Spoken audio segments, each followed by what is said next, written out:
بلغنا رسوله النبي الكريم। চাঁদপুর যুব সমাজ কর্তৃক আয়োজিত আজকের এই প্রথম বার্ষিক তাফসিরুল কোরআন মহাসম্মেলনের সম্মানিত সভাপতি, আমাদের সকলের মুরব্বী বড় হুজুর হযরত মাওলানা আব্দুল বাসিত আজাদ দামাত বারাকাতুহুল আলিয়া, উপস্থিত আমার শ্রোতা ওয়াজিবুল ইহতিরাম হযরত উলামায়ে কেরাম, এলাকার গণ্যমান্য মুরব্বীগণ, বিভিন্ন শিক্ষা প্রতিষ্ঠানে অধ্যয়নরত প্রিয় তালিবান ইলম, স্থানীয় এবং দূরদূরান্ত থেকে আগত দিন দরদি কোরআন প্রেমী প্রিয় তাওহীদি জনতা এবং পর্দার আড়ালে থাকা মা ও বোনেরা, আজ সন্ধ্যা হওয়ার সঙ্গে সঙ্গে হিজরি 1445 শিক্ষাবর্ষ শেষ হয়ে 1446তম বর্ষ শুরু হয়ে গেল। অর্থাৎ মুহররম মাসের 1 তারিখ ইতিমধ্যে শুরু হয়ে গিয়েছে, যেই মুহররমে তাগুত ফেরাউনের পতন ঘটেছিল, যেই মুহররমে নবী মুসা আলাইহিস সালামের বিজয় এসেছিল, যেই মুহররমের আজকের এই তারিখে, এই পহেলা মুহররমে আমিরুল মুমিনিন খলিফাতুল মুসলিমিন ওমর ইবনুল খাত্তাব রাদিয়াল্লাহু তাআলা আনহুকে নামাজ চলাকালে শহীদ করে ফেলা হয়েছিল। তো সেই মুহররমে আবারও আমাদের সামনে দোরগোড়ায় এসে উপস্থিত হয়েছে। তো এই পহেলা মুহররমকে সামনে রেখে কয়েকটা ছোট ছোট বার্তা দিয়েই আলোচনা শেষ করব। লম্বা চওড়া কোনো আলোচনা এই পরিবেশে করব না এবং উচিত হবে না। 1 নম্বর বার্তা, এই যে নতুন একটা বছর এলো আর একটা বছর চলে গেল, প্রথমে রব্বুল আলামিনের শুকরিয়া আদায় করা দরকার যে আল্লাহ, তুমি আমাদের হায়াতে বরকত দিয়ে আমাদেরকে আরো একটা বছর পাওয়ার তৌফিক দিয়েছো। কেন? কারণ যদিও ফিতনার জামানার অবস্থা এতটা গুরুতর, হাদিসের মধ্যে আছে ফিতনার জামানায় মানুষ আফসোস পর্যন্ত করবে যে মাটির নিচটাই তো মাটির উপরের চাইতে ভালো। এই জামানা তেমন এক জামানা, আপনার ঈমান যদি হয় মুনাফিকের ঈমানের মতো, কচু পাতার পানির মতো, তাহলে এই পৃথিবীর কাফের, মুশরিক, নাস্তিক, বেঈমানরা আপনাকে কিছু বলবে না, আপনার প্রতি কোনো দুশমনীয় লালন করবে না। কিন্তু আপনার ঈমান যদি হয় বেলালের ঈমানের মতো, আপনার ঈমান যদি হয় সুহাইব, আম্মার, খুবাইব, খাব্বাবের মতো, তাহলে এই জামানার বাতিলরা আপনাকে ছেড়ে কথা বলবে না। আমরা পুরনো জাহেলি যুগ দেখি নাই, কিন্তু আমাদের সামনে নব্য এক জাহেলি যুগ এসে উপস্থিত হয়েছে, যেই সময় ঈমান বাঁচানো হাতে আগুন ধরে রাখার চাইতে কঠিন হয়ে গিয়েছে। যে যত পাক্কা ঈমানদার, বাতিলের রোশানলে সে তত বেশি পড়ছে। এমন কি কেউ যদি বলে যে না, আমার উপর দুনিয়ার সব বাতিলরা খুশি আছে, তাহলে আমরা এর দ্বারা এটা বুঝবো না তার হিকমত অনেক বেশি, তার ইলম অনেক বেশি, তার দূরদর্শিতা অনেক বেশি, তার জীবনের মধ্যে সুন্নাত অনেক বেশি, বরং উল্টোটা বুঝবো যে তার মধ্যে মুনাফিকি হয়তো ঢুকেছে অনেক বেশি। না হলে আল্লাহর নবীর চাইতে পাক্কা ঈমানদার পৃথিবীতে কে ছিল আর কে কোন দিন হবে? আল্লাহর নবীকে এত বেশি কষ্ট দেওয়া হয়েছে, রাসূল নিজেই বলেন উযিতু ফিল্লাহি মা লাম ইউদাহাদ, আল্লাহর পথে আমাকে এত বেশি কষ্ট দেওয়া হয়েছে যত বেশি কষ্ট কোনোদিনও কোনো মানুষকে দেওয়া হয় নাই। তো দ্বীনের পথে চলতে গিয়ে যদি কষ্ট আসে, এতে আমাদের মন ভাঙে না, মনটা আরো বড় হয় আলহামদুলিল্লাহ। দিলের মধ্যে আরো স্বপ্ন জাগে যে আল্লাহ, এমন আমল তো করতে পারি নাই যে আমল দিয়ে নাজাতের আশা করতে পারি, কিন্তু আল্লাহ তুমি যে আমার থেকে কোরবানি নিচ্ছ, এর দ্বারা অন্তত এতটুকু আশা করতে পারি যে বাহ্যিক এই সাদৃশ্যের কারণে যার সাথে যার মহাব্বত, তার সাথে তার কিয়ামত, তা আমার এই বাহ্যিক সাদৃশ্য আর মহাব্বত যেহেতু সেই মহান বুজুর্গদের সঙ্গে হয়েছে, আশা করি আল্লাহ চাইলে কিয়ামতের দিন আমার হাসর নসরও সেই বেলাল, সেই সুহাইব, সেই সুমাইয়া, সেই খুবাইব, সেই খাব্বাব, সেই হুসাইন রাদিয়াল্লাহু আনহুম আজমাইনের সঙ্গে হবে। তো এই যে একটা বছর আমরা পেলাম, একদিকে রবের শুকরিয়া আদায় করা দরকার এ কারণে যে ফিতনার জামানা হওয়ার পরেও হাদিসের মধ্যে আছে যে ইসলামের মধ্যে বড় উত্তম সেই ব্যক্তি মান তালা উমরুহু ওয়া হাসুনা আমালুহু, যার হায়াত লম্বা হয়েছে, যার আমলও বড় সুন্দর হয়েছে। কারণ হায়াত যদি লম্বা হয় আর আমলও যদি সুন্দর হয়, উত্তম হয়, কোয়ালিটি ভালো থাকে, তাহলে অবশ্যই তার পুঁজি আমার পুঁজির চাইতে অনেক বেশি বেড়ে গিয়েছে। তো রব্বুল আলামিন যে হালতে রাখে তাতেই আমরা খুশি, সন্দেহ নাই। আল্লাহ রাসূল সাল্লাল্লাহু আলাইহি ওয়াসাল্লাম প্রতিদিন সকালে 3 বার, সন্ধ্যায় 3 বার এই দোয়া পড়তেন, রাদিতু বিল্লাহি রাব্বা ওয়া বিল ইসলামি দীনা ওয়া বি মুহাম্মাদিন, সবাই বলেন সাল্লাল্লাহু আলাইহি ওয়াসাল্লাম নবিয়্যান ওয়া রাসূলা, আমি আল্লাহকে সন্তুষ্ট চিত্তে রব হিসেবে মেনে নিলাম, মুহাম্মদ সাল্লাল্লাহু আলাইহি ওয়াসাল্লামকে সন্তুষ্ট চিত্তে নবী এবং রাসূল হিসেবে মেনে নিলাম, ইসলামকে সন্তুষ্ট সন্তুষ্ট চিত্তে দিন হিসেবে মেনে নিলাম। আল্লাহ যা দেন তাতেই খুশি। আল্লাহ যদি আমাকে দুনিয়াতে সম্পদ দেন তাতেও খুশি, আলহামদুলিল্লাহ। আল্লাহ যদি আমাকে দুনিয়াতে দারিদ্র দেন তাতেও খুশি, আলহামদুলিল্লাহ আলা কুল্লি হাল। সর্বাবস্থায় আল্লাহরই প্রশংসা, কারণ এই দারিদ্র আল্লাহ নবী আল্লাহর কাছ থেকে চেয়ে নিয়েছেন, আর আল্লাহ আমাকে চাওয়া ছাড়াই দিয়েছেন। আরে দিয়েছেন, লস তো করেন নাই, লাভই করিয়েছেন। কারণ কিয়ামতের দিন আমি ধনী ব্যক্তির 500 বছর আগে জান্নাতে যাব। দুনিয়ায় কষ্ট করলে আর কয় বছরই করব? 50 বছর, 60 বছর। আর আখিরাতে যদি 500 বছর আগে যাই তো কেমন 500 বছর, যার এক একটা দিন দুনিয়ার 1000 বছরের সমান। তাহলে 500 বছর মানে কত লক্ষ কোটি বছরের সমান, একটাবার চিন্তা করেন। তা আমি তো জান্নাতে গিয়ে মজামাস্তি করব, আর ধনীরা তাদের পয়সার হিসাব দিতে দিতে চান্দে গরম হয়ে থাকবে। তা আমার টেনশনের কি আছে? আরে আমার জন্য তো এটা মজার মজা। কিয়ামতের দিন ধনীরা উল্টা আফসোস করবে, হায় মাল যদি কম হতো, হিসাবও তো আজ কম হতো। তা আল্লাহ যা দেয় তাতেই খুশি। আল্লাহ অনেককে সন্তান বেশি দেয়, অনেককে সন্তান কম দেয়। সন্তান যদি বেশি দেয় এতেও খুশি যে আল্লাহ তুমি আমাকে নেয়ামত দিয়েছো, এই নেয়ামতের কদর করার তৌফিক দিও। আর যদি এমন হয় যে নিজের থেকে তো কোনো গাফলতি নাই, তবে নেয়ামত দিচ্ছে না, তাতেও খুশি যে আল্লাহ তুমি আমার থেকে সবরের পরীক্ষা নিচ্ছ। তা আল্লাহ যাকে যেভাবে রাখে তাতেই খুশি। তো এই যে নতুন একটা বছর পেলাম, খুশি না বেজার? আরে খুশি না বেজার? তো প্রত্যেকে দিল দিয়ে শুকরিয়া আদায় করব, জবান দিয়েও শুকরিয়া আদায় করব আলহামদুলিল্লাহ। আর এই শুকরিয়ার হক আদায় হবে দুইটা কাজ করলে, যে যেই বছরটা চলে গিয়েছে আমার আমলের কি অবস্থা, লাভ ক্ষতির দিকটা মিলাতে হবে। যদি এমন হয় না এই বছরে যত কিছু আমার করণীয় ছিল সব করতে পেরেছি, তাহলে শুকরিয়ার মাত্রা আরো বড় হবে। আল্লাহ তুমি তৌফিক দিয়েছো, সুতরাং সব প্রশংসা তোমার। আর যদি এমন হয় না এই বছর নামাজ ঠিক মতো করতে পারি নাই, এই বছর পর্দা ঠিক মতো করতে পারি নাই, এই বছর নজর হেফাজত ঠিক মতো করতে পারি নাই, তাহলে প্রত্যেকে আজকেই রাতে মাহফিল থেকে আজম করে যাই, ইনশাআল্লাহ আমার আগামী বছরটা গত বছরের চাইতে উত্তম হবে ইনশাআল্লাহ। পারবেন না ইনশাআল্লাহ? যুবকরা আজকে হিম্মত করেন যে গত বছর চোখ দিয়ে অনেক জিনা করেছি, এই বছর আর করব না। গত বছর অনেক নামাজ ছেড়েছি, এই বছর আর ছাড়বো না। এমন কি এই বছর যদি আল্লাহ আমাকে ডাক দেন, আমি আমার জান বিলিয়ে দিতেও দ্বিধা করব না। এই যে যেই বছরটা সামনে আসলো না, জান দেওয়া লাগবে। কেন জানেন? অনেক কারণের একটা কারণ আমি হাতে কলমে ধরিয়ে দিয়ে যাই আজকের এই বৃষ্টির মধ্যে, যে খাতমে নবুয়ত রক্ষার জন্য এই বছর কাদিয়ানীরা 100তম ইজতেমা করবে। কততম? কারণ গত বছর যদি 99তম করে, তাহলে এই বছর কততম হবে? 100তম, সেঞ্চুরি পূরণ করবে। আমরা বেঁচে থাকতে কাদিয়ানীরা প্রকাশ্যে শতবার্ষিকী পালন করবে, আর আল্লাহর নবীর খাতমে নবুয়তের চাদর ধরে টানাহেচড়া করবে। এটা তো কিছুতেই মেনে নেওয়া যায় না। এই জমিনে হয়তো আল্লাহর দুশমনরা থাকবে, না হলে আল্লাহ প্রেমিকরা থাকবে। হয়তো রাসূলের দুশমনরা প্রকাশ্যে বেয়াদবি করবে, না হলে রাসূলের প্রেমিকরা প্রকাশ্যে রাসূল প্রেমের গান গাইবে। কিন্তু একসঙ্গে দুই বিপরীত জিনিস মেনে নেওয়া হবে না। তো এই বছর কাদিয়ানীদেরকে কাফের ঘোষণা করাতে হবেই হবে। এর জন্য জান দেওয়া লাগলে জান দিতে হবে, জেলে যাওয়া লাগলে জেলে যেতে হবে, ফাঁসির দড়ি গলায় পড়া লাগলে তা পড়তে হবে। আরে গত কয়েকদিন আগে পীর সাহেব মধুপুর হুজুরের সঙ্গে সাক্ষাৎ করে আসলাম। হুজুর বলেছেন যে আমি তো মক্কা শরীফ যাওয়ার পর থেকেই 3 বার মেডিকেল গিয়েছিলাম, অসুস্থ ছিলাম, বারবার দোয়া করেছিলাম যে আল্লাহ তুমি আমাকে যেহেতু এনেছো মক্কা মদিনায়, এখানেই রেখে দাও, বাংলাদেশে আর ফিরেও না, আমার মৃত্যুই তুমি এই জমিনে ঘটিয়ে দাও। হুজুর বলেন কিন্তু এত চাওয়ার পরও মৃত্যু আমার হলো না। আমার চোখের সামনে একাধিক জনের মৃত্যু হয়েছে।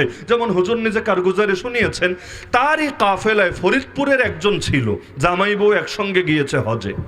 এখন হজের মধ্যে তাওয়াফ করা লাগে না? বাইতুল্লাহকে মাঝখানে রেখে তাওয়াফ করে।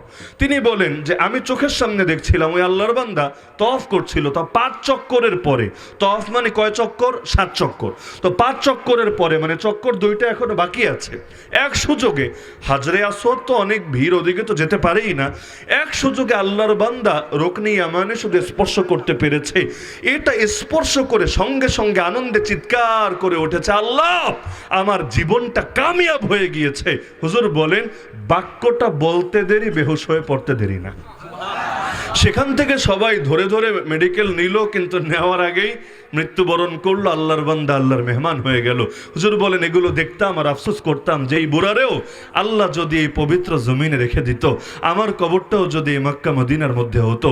কিন্তু বলেন যখন সফর শেষ হয়ে যাচ্ছিল তবুও মৃত্যু হচ্ছিল না, তো তখন দিল সাক্ষ্য দিচ্ছিল মনে হয় কিছু কাজ এখনো বাকি আছে, আল্লাহ আরো কিছু কাজের জন্য হায়াতটা বাকি রেখেছেন। তো হযরত নিজে বলেছেন যে রওজায়ে আতহারকে সামনে রেখে আল্লাহর রাসূল সাল্লাল্লাহু আলাইহি সাল্লামকে বলে এসেছি যে ইয়া রাসূলুল্লাহ, আপনাকে সাক্ষ্য রেখে বলে যাচ্ছি ইনশাআল্লাহ সুম্মা ইনশাআল্লাহ আমার জান দিয়ে হলেও আগামী বছর সফরের আগেই, কারণ হুজুর এই বছর ৪৯তম হজ করে এসেছেন, মানে আগামী বছর ৫০তম হজ করবেন। বাংলার জমিনে এমন দ্বিতীয় কপালওয়ালা কেউ আছে কিনা আমার জানা নাই যে ৪৯ বছর শেষ করে সামনে ৫০-এর অপেক্ষায়, আর করোনার কারণে গ্যাপ না পড়লে ৫০ আরও আগেই শেষ হতো। তো হুজুর বলেন যে আমি রাসূলকে রওজায়ে আতহারের সামনে বলে এসেছি যে আল্লাহ, ইয়া রাসূলুল্লাহ, আগামী বছরের আগেই যাতে সুসংবাদ নিয়ে আসতে পারি যে আমরা বাংলার জমিনে আপনার ইজ্জতকে হেফাজত করতে পেরেছি, কাদিয়ানীদেরকে কাফের ঘোষণা করতে সক্ষম হয়েছে। তাহলে এই ১৪৪৬ যে বছরটা শুরু হলো, অনেক কাজের একটা কাজ কিন্তু এটাও, আর মাথায় রাখবেন রক্ত দেওয়া ছাড়া কখনো সফলতা আসবে না। অন্যান্য জমিন যেখানে যেখানে কাদিয়ানীদেরকে কাফের ঘোষণা করা হয়েছে রক্ত দেওয়া ছাড়া হয় নাই, রক্তের দ্বারাই হয়েছে। ইসলাম নামক বৃক্ষের গোড়ায় পানি নয় বরং রক্ত ঢালতে হয়, শাইখুল হাদিস আল্লামা আজিজুল হক রহমতুল্লাহ আলাইহির স্বর্ণের অক্ষরে লিখে রাখার বাণী। সুতরাং প্রত্যেকে হিম্মত করেন যে এই বছর আমাদের রক্ত দিয়ে হলেও খাতমে নবুয়তকে হেফাজত করব, পারবেন তো ইনশাআল্লাহ। দ্বিতীয় হিম্মত হবে আজকের এই তারিখে, এই পহেলা মুহররম, আমিরুল মুমিনিন খলিফাতুল মুসলিমিন ওমর রাদিয়াল্লাহু আনহুকে যদি শহীদ করা হতে পারে, তো কেমন শাহাদাত যে নিজে চেয়েছেন লম্বা হায়াত পেতে আর এমনি একজন এসে মেরে দিয়েছে, বিষয়টা এমন না। সহিহ বুখারীর কিতাবুল জিহাদ খুললেই দেখবেন ওমর দোয়া করতেন আল্লাহর কাছে, ওয়াকালা ওমর আল্লাহুম্মা রযুকনি শাহাদাতান ফি সাবিলিক, হে আল্লাহ আপনার রাস্তায় আমাকে শহীদে মৃত্যু দান করেন। তো ওমরের জীবনের চাইতে তো আমার জীবন, আপনার জীবন, কারো জীবন বেশি দামি না। সে ওমর যদি আল্লাহর কাছে চেয়ে নিতে পারেন যে আল্লাহ আমাকে শাহাদাত দান করেন, আমরা কোন দুঃখে এই পবিত্র জিনিস চাইব না? আরে শাহাদাতের জন্য কপাল লাগে, কপাল ছাড়া এটা নসিবে জোটে না। এটা তো এমন এক কপাল লাগে, বাজারে যখন মাল কিনতে যান তাহলে কোয়ালিটি কম থাকুক বেশি থাকুক সবাই কিন্তু কেনে, হয়তো কোয়ালিটি যেটার বেশি টাকাওয়ালারা কেনে, যেটার কোয়ালিটি কম যার পয়সা কম সে গিয়ে কেনে, কিন্তু যেটা পুরোই নষ্ট গন্ধ বের হচ্ছে ওটা কেনার আগ্রহ কিন্তু কেউ দেখায় না। এমনকি দোকানদার বিনামূল্যে দিতে চাইলেও নেয় না, যে তোর পচা মাল নিয়ে আমি কি করবো রে ভাই, যেই ব্যাগে নেব ব্যাগটাই লস, আমার এই ব্যাগের দাম 5 টাকা 10 টাকা এটাই নষ্ট। তা আমার হায়াতের যদি দাম থাকে, দাম বেশি না ধরলাম, দাম কমই আছে, দিলে আশা রাখতে পারি আল্লাহ দুদিন আগে বা পরে আমাকেও বান্দা হিসেবে ডাক দিবে, ইয়া আইয়াতুহান নাফসুল মুতমাইন্না ইরজিই ইলা রাব্বিকি রাদিয়াতাম মারদিয়া। আর যদি আমি একেবারে পচে যাই, দুর্গন্ধযুক্ত হয়ে যাই, তাহলে তো এটা আশা করাও মুশকিল হবে যে আমার আল্লাহ আমাকে ডাক দিবে। সুতরাং শাহাদাত তো আমাদের জন্য লোভনীয় বিষয়। শাহাদাত হ্যায় মাতলুব মাকসুদ মুমিন, না মালে গনিমত না কিশওয়ার কুশাই। তা আমরা প্রত্যেকে ফিকির করি যে আমার হায়াতের যদি দাম থাকে, শাহাদাত আমার জন্য লোভনীয় বস্তু হবে। কারণ শাহাদাত মানে আল্লাহ আমার প্রাণকে কিনে নিবে জান্নাত নামক মূল্য দিয়ে, মাগনা মাগনা না, পণ্য হবে আমার প্রাণ, মূল্য হবে জান্নাত ইনশাআল্লাহ। যার কারণে শহীদের রক্তের প্রথম ফোঁটা মাটিতে পড়ার আগেই রব্বুল আলামিন তার অতীতের সব পাপ মাফ করে দেন, এমনকি তার রূহটাকে নিয়ে জান্নাতের সবুজ পাখির ভেতর ঢুকিয়ে দেন। সুতরাং শাহাদাতে কোনো ভয় আছে? শাহাদাত নিয়ে টেনশনের কোনো কারণ আছে? আরে মুসলমান যদি খালি এক মৃত্যুর ভয়কে জয় করতে পারে, পৃথিবীর কোনো বাপের বেটার ক্ষমতা নাই মুসলমানদেরকে দমিয়ে রাখবে। আজকে সারা দুনিয়ার মানুষ মুসলমানদেরকে মৃত্যুর ভয় দেখায়, কেউ জেলের ভয় দেখায়, কেউ ফাঁসির ভয় দেখায়, কেউ ক্রস ফায়ারের ভয় দেখায়, কেউ গুমের ভয় দেখায়। আরে যে নিজের প্রাণ আল্লাহর কাছে বিক্রি করে দিয়ে আল্লাহর পক্ষ থেকে কবে ডাক আসবে এর জন্য তরপাতে থাকে, আরে তার কাছে জেলে কি, তার কাছে ফাঁসি কি, তার কাছে কাছে গুমি কি, তার কাছে রিমান্ডি কি। যেভাবে হামাসের ভাইয়েরা মৃত্যুর ভয়কে জয় করেছে, যেভাবে আফগানিস্তানের মুজাহিদরা মৃত্যুর ভয়কে জয় করেছে, যখন তারা আল্লাহর কাছে তাদের প্রাণকে বিক্রি করে দিয়েছে, পৃথিবীর বাতিলদের কদমগুলো পর্যন্ত তাদের সামনে নত হতে বাধ্য হয়েছে, মস্তক পর্যন্ত নত হতে বাধ্য হয়েছে। তা আমরাও আমাদের প্রাণগুলো আল্লাহর কাছে বিক্রি করি না? বাংলার জমিনে তো অধিকাংশই আমরা 80%-এর বেশি মুসলমান। তাহলে অল্প কিছু কাদিয়ানির কাছে, অল্প কিছু নাস্তিকের কাছে, অল্প কিছু হিন্দুত্ববাদীর কাছে আমরা বারবার গালি খাবো কেন? বারবার ওরা আমাদের উপর মাস্তানি দেখাবে কেন? আরে আমরা যদি একযোগে ময়দানে নামি, ওদেরকে তো টর্চ লাইট দিয়েও খুঁজে পাওয়া যাবে না।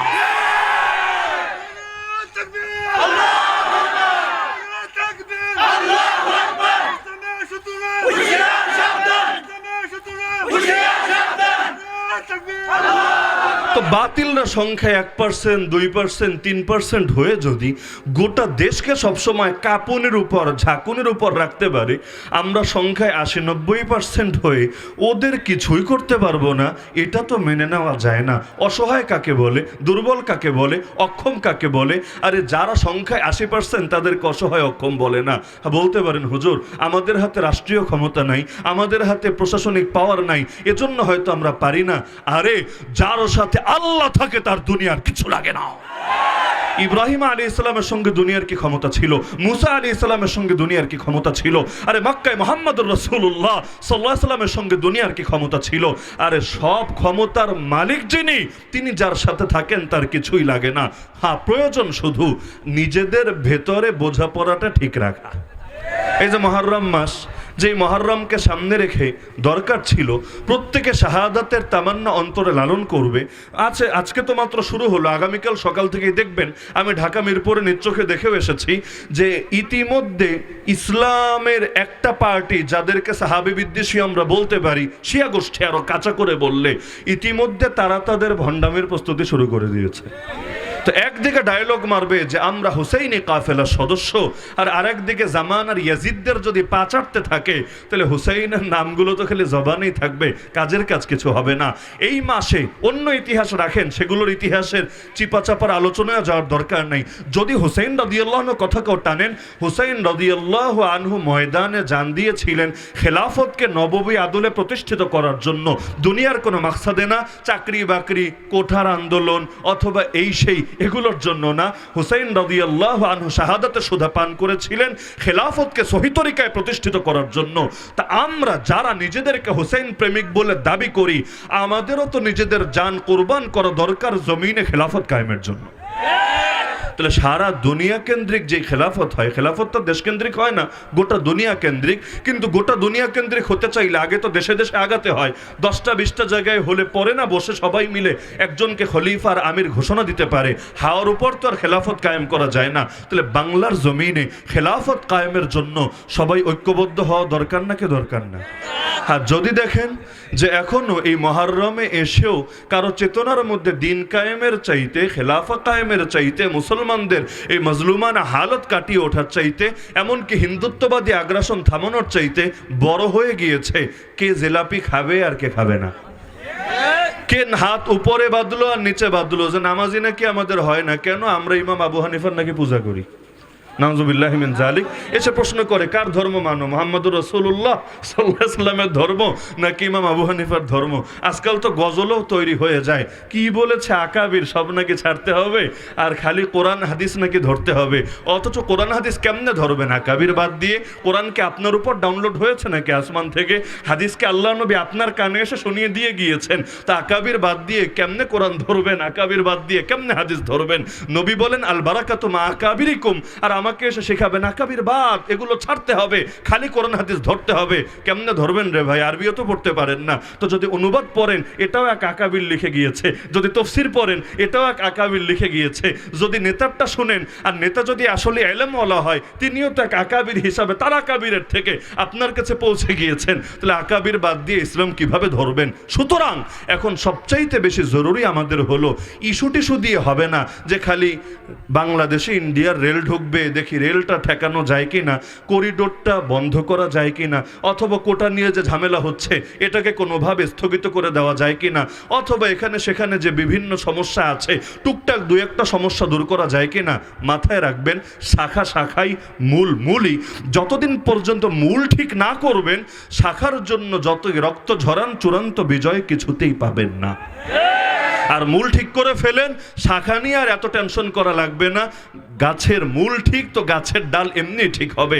আর গাছের শিকড়ে যদি কাটা থাকে, উপরে পানি ঢালতে ঢালতে ঢালতে ঢালতে আপনার জীবন ফুরাবে, তবে ফল ফুলের আশা করে কোনো লাভ হবে না। তো এই মুহররম মাসে আমরা প্রত্যেকে চেতনা লালন করি অন্তরে যে আমাদের দিন কায়েম করতে হবে, খেলাফত কায়েম করতে হবে। হুসাইন রাদিয়াল্লাহু আনহু যেই পথে বের হয়ে নিজের জান কোরবান করেছেন, আমরাও সেই পথে বের হব। যদি জান কোরবান হয় তাতেও আলহামদুলিল্লাহ, আর যদি বিজয় ছিনিয়ে আনতে পারি তাতেও আলহামদুলিল্লাহ। পারবেন না ইনশাআল্লাহ? পারবেন না ইনশাআল্লাহ? আতঙ্কিত করার জন্য বহুত কিছু করা হয়। এই যেমন ধরেন 1300 আলেম আমরা একসঙ্গে বন্দী হলাম। আমরা বন্দী হয়ে যতটা আতঙ্কিত হয়েছি, আমাদের কাছে মনে হয়েছে যে যারা বন্দী হয় নাই, মানে আম মানুষের মধ্যেও তারা অনেকের চাইতে আরো 10 গুণ বেশি আতঙ্কিত হয়ে গেছে। মানে যে জেল খেটে এসেছে, আপনারা এই জেল খাটা আলেমদের কথাবার্তা শুনলে কি মনে হচ্ছে? সবাই ভয় পেয়ে চুপসে গেছে। মনে করেন আমরা হয়তো 1 বছরই খাটলাম, যারা 3 বছর খেটে গত 1-2 মাসের মধ্যে এসেছেন, তাদের কথা শুনে শিয়ালের হুঙ্কার মনে হয়েছে না বাঘের হুঙ্কার? তো যারা মাজলুমানা হালত সয়ে এসেছেন, তাদের ঈমান নড়বড়ে হয় না, ঈমান আগের চাইতে মজবুত হয়ে গিয়েছে। কারণ এতদিন পর্যন্ত দূর থেকে দেখেছেন, এখন কাছ থেকে দেখে এসেছেন। দূর থেকে অদৃশ্য একটা ভীতি থাকতে পারে, কিন্তু যখন নিজেই সেই হালতে পড়েন, অদৃশ্য ভীতিগুলো এমনি কেটে ওঠে। কারণ জেলে যারা গিয়েছেন সকলে কয়েকটা জিনিস নিয়ে আল্লাহর প্রশংসা করতে বাধ্য হয়েছেন। 1 নম্বরে, এত পরিমাণে ইবাদতের তৌফিক হয়েছে যেটা বাইরে হয় না। বাইরে হয়তো তাহাজ্জুদ কাজা হয়, কিন্তু জেলের মধ্যে তাহাজ্জুদও মিস হয় না। পরিবেশটাই এমন। আরে কিসের মাদ্রাসা আর কিসের খানকা? আমরা তো মাদ্রাসাও দেখি, খানকাও দেখি।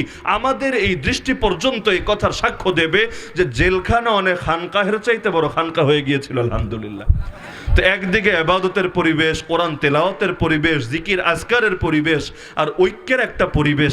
আরে 10 জন আলেমরে এক মাহফিলে আনতে চাইলে অনেক সময় 5 লাখ টাকা খুয়ালেও ডেট পাওয়া যায় না। একজন আসে তো আরেকজন নাই, আরেকজনরে পাওয়া যায় তো আরেকজন নাই।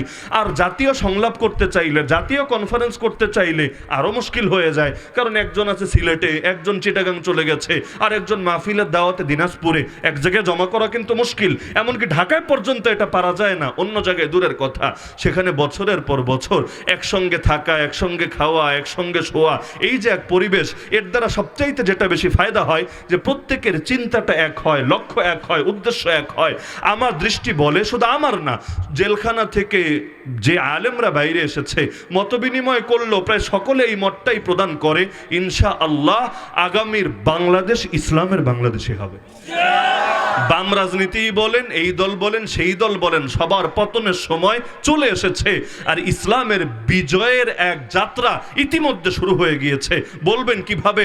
আল্লাহ তাআলার নিজামই এটা, মানুষ তো আর কিছু করে না। ইযা আরাদাল্লাহু শাইআন হাইয়া লাহু আসবাবা। আল্লাহ যখন কোনো কিছু চান, আল্লাহ নিজেই সেটার উপায় উপকরণ তৈরি করে দেন। তো যাদের হাতে ক্ষমতা, তারা জুলুম করতে করতে করতে করতে করতে মানুষের অন্তরের ভালোবাসার চাইতে ঘৃণাকে কামিয়ে নিয়েছে। আর যারা মাজলুম হয়ে এসেছে, গোটা